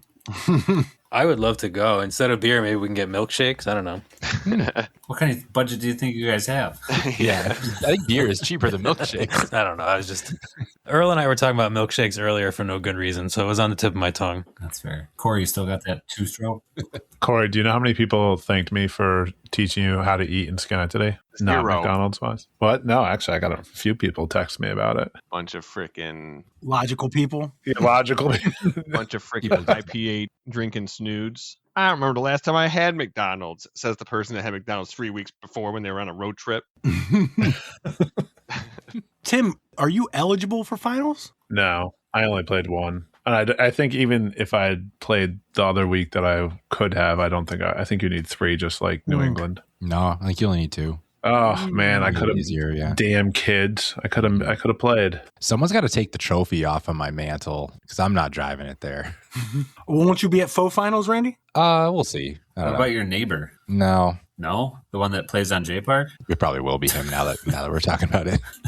All right. You guys up for a quiz? Yep. Yeah. All right. I just need a minute. Corey, we playing South tomorrow. Yeah, playing J South. Actually, the weather was looking pretty iffy, but I literally just looked at it again and they kind of moved it around. So I'm hoping that we dodge it all. Who's going to win? Me. I mean, my team. Mm-hmm. I mean, in all fairness, he probably should have won last week. So It's going to be in the mid-60s again, too. So I'm kind of actually know. hyped for that. looks like it will be nice. Maybe a little rain, but not too bad. Literally right now as we're talking about it, I'm going to go grab a pair of shorts and put it on my disc golf bag so I don't forget. So what are we thinking for teams? At first glance, I've got Adam right in the middle. It would be Corey, Jaimen, and Alex versus Tim, Randy, and Evan. Yes, please. That seems overpowered. I don't object, but whatever you want to do. Yeah. You never know when those 10-point questions are going to pop up. I mean, anything could happen. That's true. That last week was a barn burner. It was good. I mean, I'm down to let that ride. It just, me, Alex, and Jaimen potentially, depending on the questions and categories, we might not spend that much time thinking about them. Could be kind of nice. Yeah. True. I'm good with that just because everybody's being snooty about it. The categories this week are kind of fun. One of them might be a little tricky, but the other two are kind of more fun. The only thing that's going to trip people up this week, if again, speculation, but it would be the disc, if there are discs or not. I say let it ride then. You guys will go first because you are on top of Adam. All right, so we'll go the Adam Guttmann Bowl.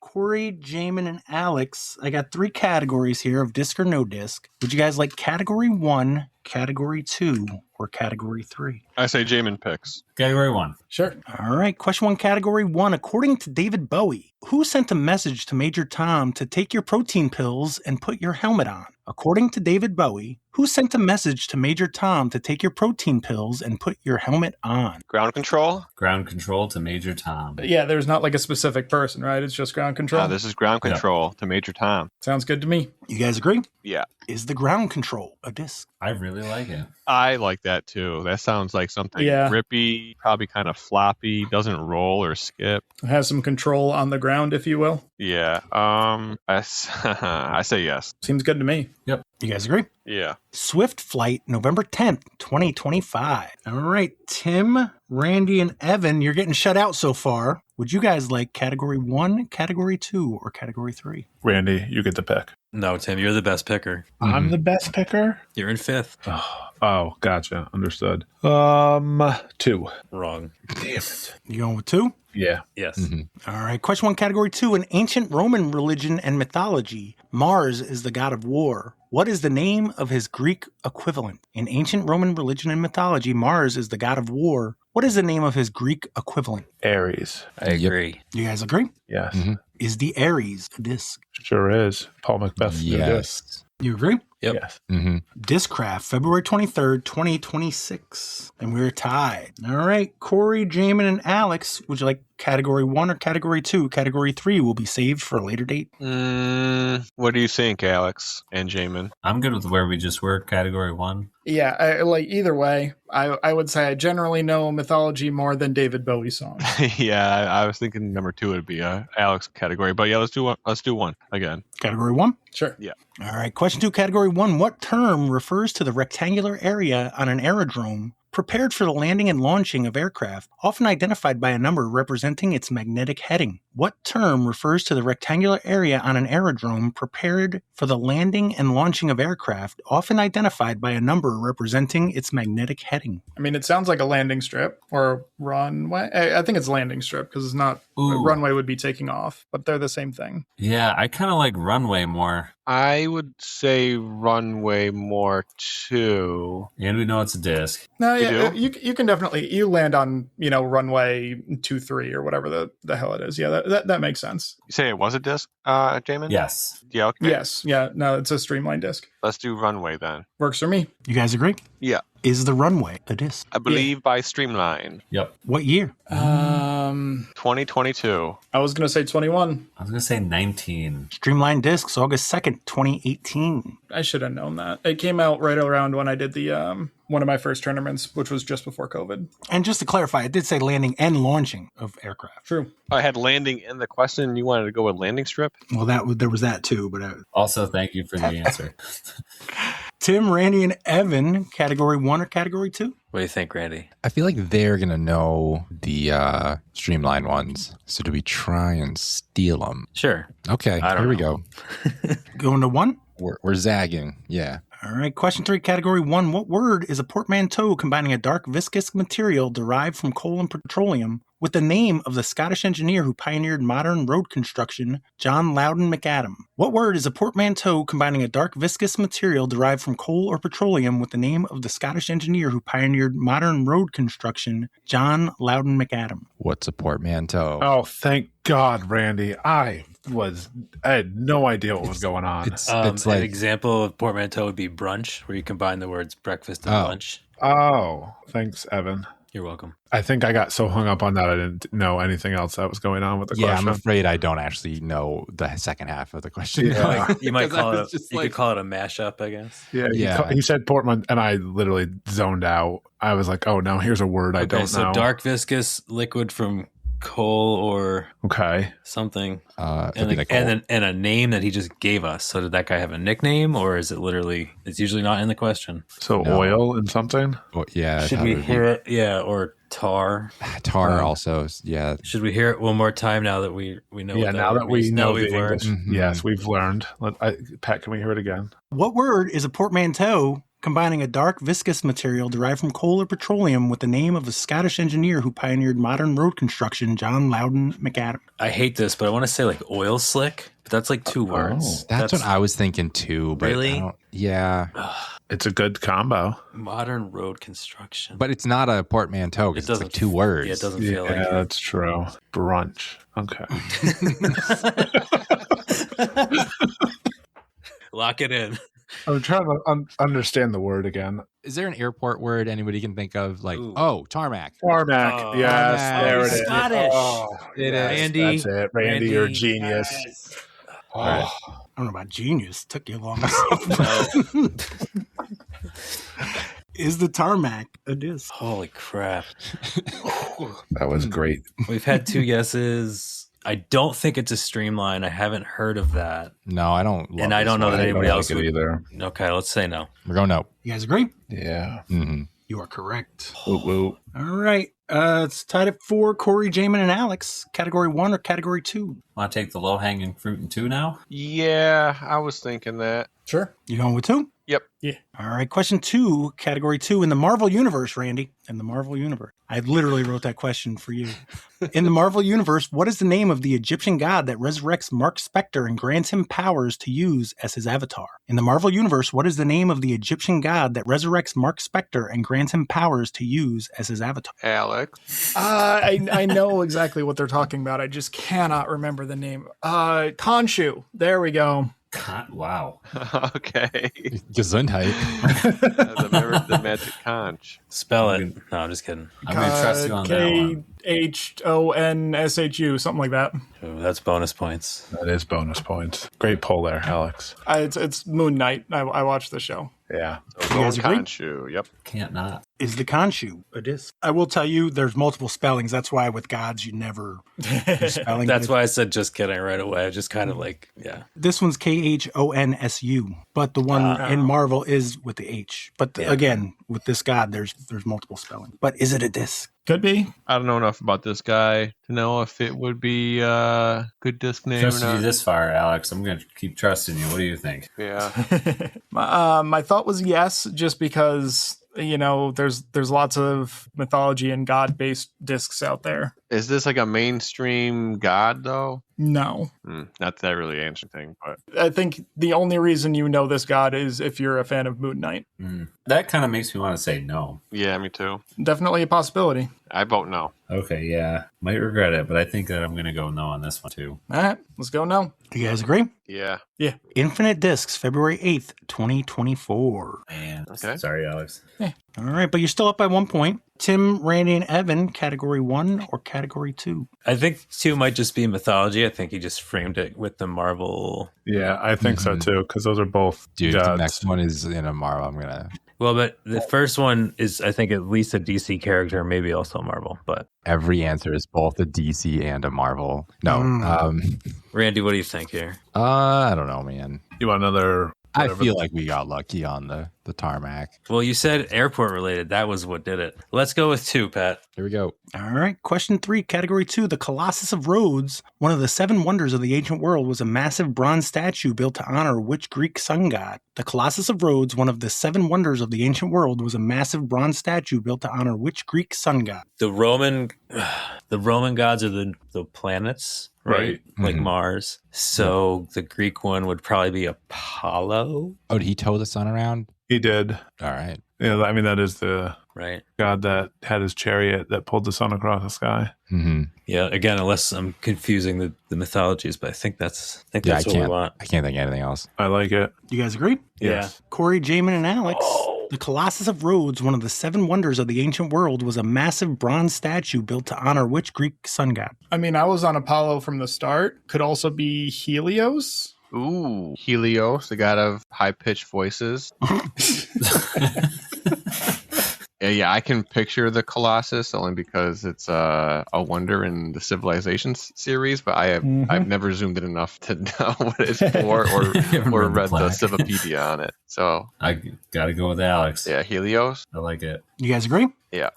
Is the Helios a disc? Nice, Alec. I thought they had that one. I would say yes. Yeah, I mean, I can't think of one, but it seems like a pretty good disc name. Yeah. Yeah. What are we going with? We're going with it's a disc. Yes. Snap Disc Sports, January 15th, 2008. All right, Tim, Randy, and Evan. That was a steal. Nope. Oh, that was a steal. That's not our Ooh. question. That makes a lot of sense because we've used 3 and 3. So Corey, Jaimen, and Alex are up 3 points halfway through, and it's your question. Would you like question 4 in category 1 or question 4 in category 2? I feel like Alice gets to choose.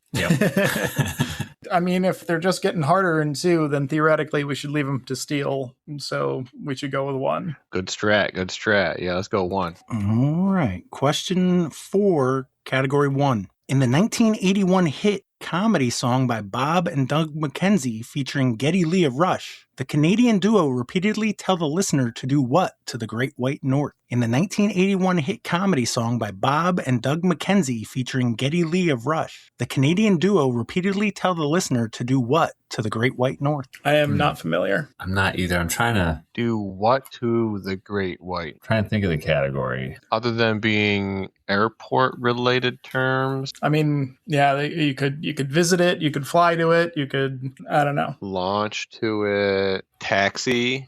Man, there's got to be like another word for visit that is more airport-y. I think that's the right idea. I can't come up with like any words for it that would make sense. Charter.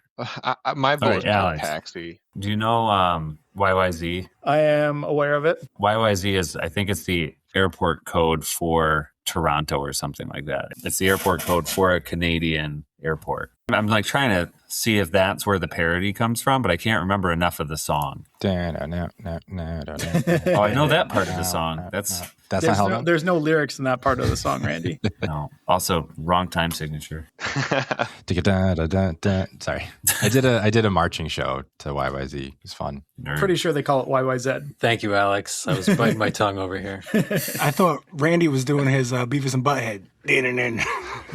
It's not helping at all, but I've got nothing. Yeah, I got Fly nothing. to?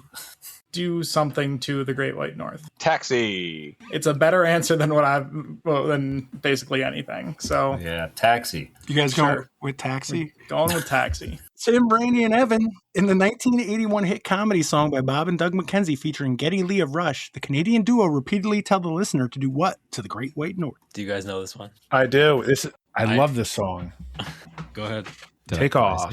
He's right. Take Off. Cool. Yeah, they talk most of the song. Like there's not actually much singing. Except by Geddy Lee. Yeah, that's true. He's like gets very high pitched. It's kind of fun. You guys agree? Yeah. Mm-hmm. Is the Takeoff a disc? Feels like a maybe, Yeah. but maybe not. Yeah, I don't know it at least. I mean, if we're thinking about things that fly, it's a good name. Yeah, it is. He mixed a no in there, so we might be back to yeses.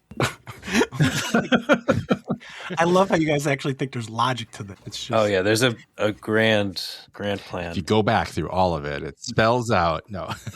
It's binary. I think it's a disc because it sounds All like it's right. going to take off out of your hand. All right, I say I'm yes. good with it. Do you guys agree? Yes. Crown Me, Sunny Sporting Co. Ltd., August 15th, 2022. Oh, That is a wow. money laundering company. That Yeah. is not a real name. I'm not going to lie. When you were about to say it, I really wish I was able to sing a little bit because I definitely would have just like screeched Take Off. That was a steal. Tim, Randy, and Evan, category 1 or category 2? What was Alex's bright idea for picking categories? Can we use that somehow? We did bad in 2 so far. Yeah. And our zag earlier blew up in our face. So Yeah. Do one more in 1? Yeah, let's keep going with the airplanes. You going with the airplane category? Airplanes. All right. Question 5, category 1. In space exploration, what specific term is used for a spacecraft designed to descend toward and come to rest on the surface of a planet or moon rather than orbiting it? In space exploration, what specific term is used for a spacecraft designed to descend toward and come to rest on the surface of a planet or moon rather than orbiting it? first word I thought of was lander. That's what I thought too. Oh, Like the lander module. that makes sense. I'm gonna make Randy say first because he keeps saying that, but I don't know. I was thinking rover, but that's the little thing that moves. That's like a little Mhm. buggy. Yeah, As he was reading it, I thought shuttle, but I did too, but I 'cause you can thought, land the shuttle. yeah, But you need like a runway. Oh, unless you're in Star Trek. we're not. All right, fair. I think lander. Let's go with it. Do we want to hear it again and make sure that's not in the No. question? Oh, that's kind of smart, Randy. I didn't say You said no, so I was saying it's Oh. kind of smart to like maybe listen to it again. fine. Okay. In space exploration, what specific term is used for a spacecraft designed to descend toward and come to rest on the surface of a planet or moon rather than orbiting it? Yeah, the way he says Descend toward and come to descend rest toward. sounds like You the say the word definition. land. Yeah, It's the lander. definition of the word. Yeah, lander. Okay. What are you guys going with? Lander. Is the lander a disc? Oh, we've said that word so many times it sounds fake now. It sounds Yeah. terrible. It's throw my lander. Yeah, that sounds like you're like taking my Lanta or something. I don't even want my putts to land. No, You know what I mean? I don't know. It's not. We're gonna like- go with no. I agree. You guys agree? Mhm. Launch Disc Golf, July 31st, 2020. Don't buy those. But we're tied, 7 each. We did it. Corey, Jaimen, and Alex. Final question, category 1 or question 4 in category 2? I think we go 2. Yep. All right, question 4, category 2. In Egyptian mythology, who is the ancient god of the sun, often depicted with the head of a falcon and a solar disk resting upon it? In Egyptian mythology, who is the ancient god of the sun, often depicted with the head of a falcon and a solar disk resting upon it? I believe it's Ra. That was my guess, but I only know like 2 Egyptian gods. Isn't that Yeah, that band? Egyptian gods get really weird. Yeah. Speaking of really weird, I think there's like a free jazz guy named Sun Ra. There's Amon-Ra St. Brown as well. He-Man's sister, She-Ra. There's that band called Ra that sings that "Do You Call My Name" song that was like all over games like MX Unleashed and stuff back in the day. Do you call my name? No, you guys don't know that. not familiar. Maybe if I Sing a little more, and I might get it. Yeah. Maybe My eyes are blurry. No, okay. Nope. All right. But yeah, they call ARSB the sun god. So it's either Ra or Amon-Ra. And I'm pretty confident. When different dynasties took over in Egypt, they just kind of combined things. But I think Ra is just like the base thing. Yeah, let's go Yeah, Ra. I think it's just Ra. You guys agree? Mm-hmm. Yeah. Is the Ra a disc? Ra. It'd be a shoo-in for infinite discs. Yeah, I do think it is one. I don't know why, but I think it's like a putter or something. So we'll go yes. Works for me. You guys agree? Mm-hmm. Yeah. Infinite Discs, November 2nd, 2018. It's also a Dungeon Dragon. Please don't. I know Randy knows that song. It's also a cheer for your home team. You could also a Ra. Yeah. All right, Tim, Randy, and Evan, you're down 2 points. Would you like question 5 and 2 or question 6 and 1? Is it time to zag? I think, we don't want both sixes, I don't think. So, All right. Question 2 or category 2. All right, question 5, category 2. What Hindu god who destroys the universe at the end of every cycle, allowing for creation and preservation to restart, shares a name with a Jewish period of mourning? What Hindu god who destroys the universe at the end of every cycle, allowing for creation and preservation to restart, shares a name with a Jewish period of mourning? Do we know this? Krishna? No, I think it's Shiva. Shiva? Shit. Shiva. Shiva can mean Shiva. No, you wouldn't. No, that's not the joke that I think Randy. Right? I was doing You were doing the league, right? league, yeah. Yeah. Okay. All right. Cool. Sorry, Evan. I didn't mean to make it weird for you. And he's gone. All right. I agree. Shiva. Shiva. Do you guys agree? Yes. Mm-hmm. Is the Shiva or Shiva a disc? Probably. Right. I would only throw it if it was named after the mourning period. That's Well, that would be respectful. Shiva as opposed to the god who would be Shiva. Tim, I was doing the league as well, I guess. I just haven't seen it in a long time. So Oh, were you? It sounds like you were doing the song. Sorry. He was singing her name. yeah, they do that at one point in one of the episodes. That was like the loser trophy or something? Yeah, it was the league. Yeah. It was her. Yeah. I haven't seen that in so long. I think it's a disc. I feel like it probably is based on the other names in this category. Oh, they've all been yeses though. Oh, is this the bait? No, I still like it. All right, Randy. I'm on the fence. Oh, Okay. Well, talk. No. How am I going to convince you? you're Randy. You can convince him of anything. No. Well, No? thank you. But Okay. Well, I was, see, I don't feel like I need to convince you either. I'm just on the fence. Does that make sense? On the fence, it means you don't have an option. You don't have an Yeah, opinion. seems like a bad place Yeah. to convince somebody from. That's what I was saying. I was just like So Evan expressing has my to lack convince of you? conviction. Randy, let me help you off the fence. Come on down, bud. Okay. You're gonna hurt yourself. Is it a chain link fence or barbed wire? I was picturing chain link, so okay. it's a little ouchy to be on. Oh, yeah. No, Yeah. You're gonna get your shirt snagged, and then come on.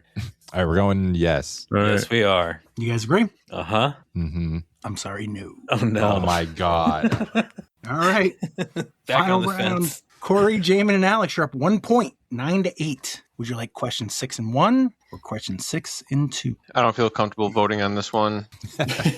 How do you feel with the category 2, Alex? I mean, I feel relatively good about it. Okay. That being said, they are definitely getting more obscure, and it definitely took me a second to get to Shiva on that one. Yeah, like, honestly, either one. I feel like theoretically you guys would have more chance to help on one. Yeah. But I also have Definitely. been doing pretty well on two. Got a better chance of pulling something out of your ass on one. Number two, you kind of got to know it. So I'm still leaving it up to Alex. Yeah, I would agree with that. Oh, great. In Alex, we trust. No pressure though. You've carried us this far. So even if we do end up losing, it's entirely It's your on fault. us. Your fault, Alex.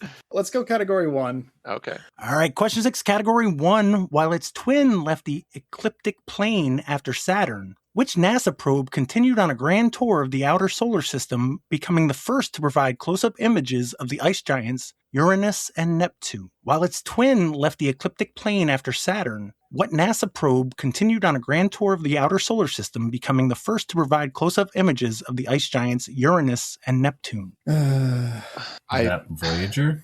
Ooh, did you say Voyager? Yeah. I've literally watched some AI slop garbage YouTube bullshit yesterday. Is this one of the two things that they sent two of them out? One of them is still like reporting back images from like the 70s or 80s, or is this something else? That sounds right. I'm trying to remember what the other one is, because for some reason, like, I thought we had done Voyager recently. Like it was a car category. Could have been. If it was Voyager, there was like Voyager 1 and Voyager 2, but Voyager 2 actually got sent out before Voyager 1, assuming that the word is Voyager, and that's the everything. Oh, in which case they'd both be Voyager? That's kind of what I was thinking and getting kind of hung up on. I could be totally off on that name. That's just like the first thing that popped into my head. I feel like I remember hearing about... I'm with you on Voyager. Okay. Or like I'm with you on that as a potential answer. Like, I'm not 100% on it, but that sounds like a good answer. Does it fit the category of word? I mean, I know it fits like the theme that we're kind of, but less loosely. I mean, I guess you are going, Voyager. I say Voyager, I guess. Yeah, I mean, that's what was in my head. That was the first thing that came to mind. I feel like all of the other words that I'm coming up with are not it. Like, it's definitely not Challenger. Nope, that one ended badly. It's not, any of the Apollo missions.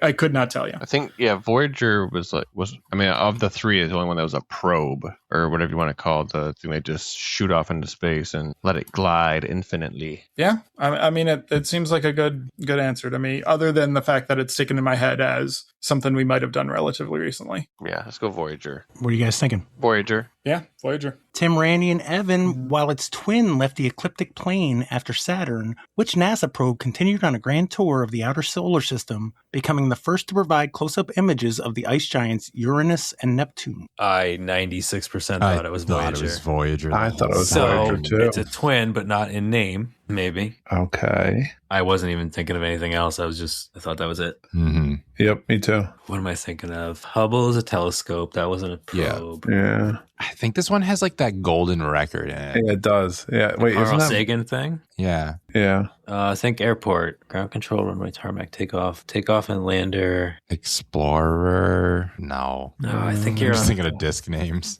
I can't believe how much my brain shuts down after I think the answer's already been given. Oh, I was like, why are they spending so long on I Voyager? know. Definitely Man, Voyager. I was just hoping they'd talk themselves out of it somehow and Right. we'd steal it. I got nothing. We would have been wrong. Yeah, I know. So wrong. So wrong. So I do agree with Alex. Voyager was used recently, but it's twin. Do we go with weren't they like Voyager 1 and 2? Is it as... No, he would have been more specific. No, right? he wouldn't. Yeah. We're No, not never saying mind. that. Never mind. Nope, you're right. He It definitely was would have his said... French twin, the Bon Voyage. Oh, the Bon Voyage. That makes me think of Incredibles. What are other airport terms? Form. Plane. Good. Yeah. Got it. Tarmac. No, we use that one. Yeah, I'm trying to Just use kidding. words to I trigger got nothing. something. I'm sorry. I don't want Yeah. to waste any much more time. Probe. Explorer is the best I got. Voyager 2. Yeah, let's go with Explorer. That's good. Yeah. All That's a right. word. I got nothing else. What was that you were going with? Explorer. All right. So let's go back to Oh, good. Oh no. Corey, Jaimen, and Alex. You guys had all the information right in front of you. We were looking for Voyager 2. Oh, Wait, what? That's harsh. Alex, you said Voyager's already been used. Corey said there was Voyager 1 and Voyager 2. You guys had all the information right there. I couldn't say, can you be more specific on a question 6? okay. Yeah. Yeah, that's fair. And then I had to be as professional as I could repeating the question because I didn't want them to think that it was just so easy as being Voyager 2. And they even talked themselves out of it. You heard them. So I had to play it like that. Voyager 2, Whammo Inc., November 26th, 1997. It's actually a It's a disc. I love It is that. a disc. And I have used Voyager. Corey was even right that Voyager 2 took off first. I He can't knew believe- that. That motherfucker watched YouTube enough. Oh Yes. my god! I couldn't even finish watching the video because I'm like, this is such AI bullshit. I don't care if the information is correct or not. Like, it's got 2 million views in 12 hours. That's the problem with it. But I actually did learn something, so I can't be that. Mhm. I did what I could there. All right, so you're down 1. Final question, Tim, Randy, and Evan. That was first steal. Final question of the night. In Egyptian mythology, who is the goddess of magic and motherhood, the wife of Osiris and the mother of Horus? In Egyptian mythology, who was the goddess of magic and motherhood, the wife of Osiris and the mother of Horus? Anybody have thoughts before I share mine? No. I would take Isis. That's a great. Yeah, I love that good. one. Yeah, It's the first female Egyptian deity. Nope, you're spot on. Mm-hmm. Yep. You guys agree? Yes. For the win is the Isis, a disc. Whatever Randy thinks, because I feel bad. If it wouldn't have come out in the past like 8 years, that's not good branding anymore, I don't think. Oh, yeah. Mm-hmm. Well, it's spelled with an R, not an S. What? Right? No. What? Where would you put the R? Uh-oh. Remember things that don't work well for me? Never mind. There's only 2 different letters. Yeah. No, Randy, we don't need to go into it. We don't need to do it. Thanks, though. I was thinking about the song Iris for whatever reason. That's what was in my head when the word popped in. Okay. We're back. Yep, here we are. Holy crap. I don't think Infinite has one. And yeah, it's got to be pre-whatever, like 2018. Sounds like we're going no. I think we'll go no. Yeah. Okay. I'm out of this one. What are you going with? We said not a disc. Oh, I'm sorry. You said no. I was distracted by the dinging. Congratulations, Tim, Randy, and Evan. You are correct. Whoa. Easy. That was a nail biter. Didn't everybody go through like an Egypt phase when they were a kid? No. Not really. Say to me. Like, when you're really into It's like dinosaurs. You really like the pyramids. Yeah, you get and the tombs. You get a book. You read about all the different face on it, and then you just get really into all the mythology. And Other than you're like caught in the freaking Sphinx, I don't know what else. And the Mesopotamia, I don't know how much more deep. Different place. And the reasons that when they mummified people, they put their organs into these canoptic jars because they get weighed by the gods to determine where you go in the afterlife. It's very cool. Yeah. Somebody watch The Mummy. Well, that too. Dude, I'll watch The Mummy right now. Hell yeah. Brendan Fraser. They're going to do a 4th, I hear. Yeah. It's probably going to be one of those where they pretend the 3rd one didn't happen. That's exactly what they're doing. Mummy Return is going to be in theaters for a little while, for like the whatever year. Ooh, I hope they redo the special effects for The Rock. That was bad. That was good. That was good times. All right. Anything before we go? Reminder of OK Doubles happening today / Thursday. Everybody's welcome to come play. I believe we're going to end up doing short tees and long tees, so it's not going to be overwhelming for anyone who wants to come out. Nice. What time was that, did you say? Believe it will start at approximately 5 o'clock. I will look up the UDisc in just a moment. 4:45 is when it's listed. If you can get there by 4:45, I believe we'll probably end up starting a little after that. But yeah, try to get there by 4:45. All right. Any birthdays coming up? Gotta be. I got Peter Bufundo. He's like a Danbury area type guy. Randy's neighbor is coming up in the next couple of days. Oh, yeah. Adam Nelson. Ryan Yadow is the first. Gene Gierka is the 5th. Well, thank you, Corey, Jaimen, Alex, Tim, Randy, Evan, and thanks, Adam Guttmann, for coming on. He had some good information, I thought. Yeah. I'm interested to see how all these changes to the course play out. Yeah, heck yeah. We did see the basket on 13. All right, well, sweet up, Hudson. Thanks, Pat. Thanks, Pat. Thanks, everybody.